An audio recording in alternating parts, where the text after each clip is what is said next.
up to 80-78, and with ball possession in the final 1:12 of play, Gilas Pilipinas had the golden opportunity to end an ignominious 44-year losing streak against powerhouse China at the Asian Games. 72 seconds. 3 possessions. It was drama in its highest form, played in front of a full house hoops hall, right on the corner of suspense and excitement. As the climax neared, the complex exercise of basketball was reduced into a simple matter of execution. Protect the ball, create a good, clean look on offense, and then make stops on the defensive end. Gilas went 0 for 3 on those rudimentary tasks. Puff. Just like that, China narrowly escaped with a heartbreaking 82-80 victory that will sting Filipinos from all walks of life for a long time.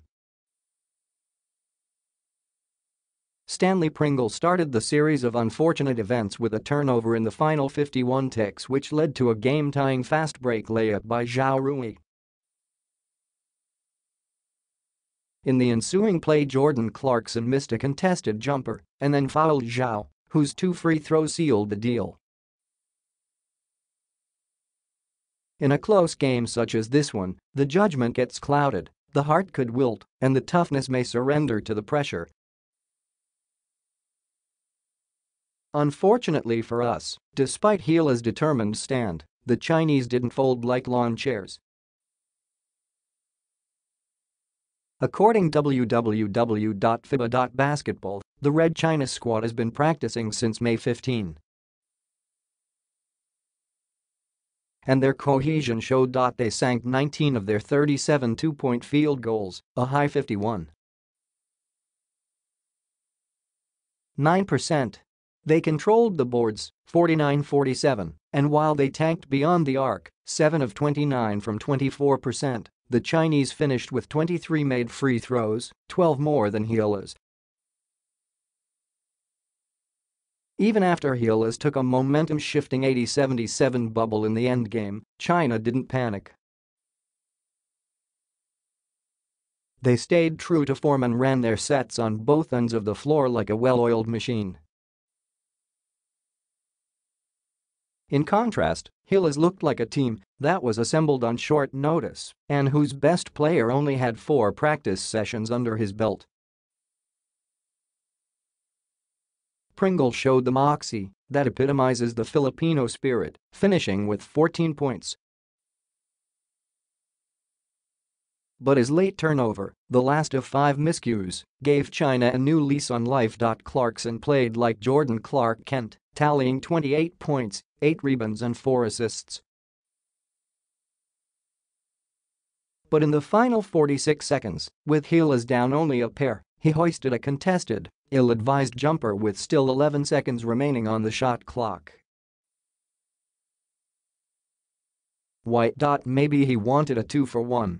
I just think it was poor time management. Yang Giao coached Gilas superbly. In his final timeout, his marching orders were clear: melt the 24-second shot clock until there were 8 ticks before making a move. He implored for defensive stops. His instructions were not heeded. This loss is not on him.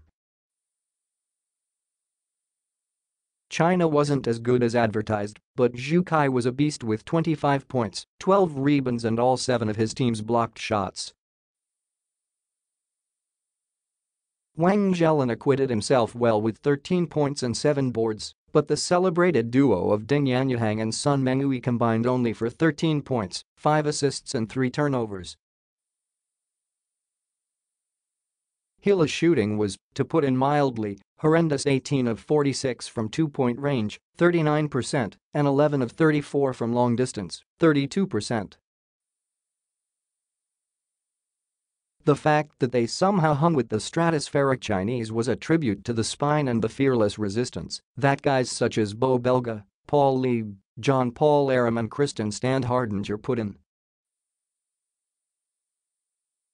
In the end, Nothing can sanitize the ugliness of this loss, one that probably knocked us out of medal contention, because instead of facing Thailand in the elimination round we now get the dangerous South Koreans.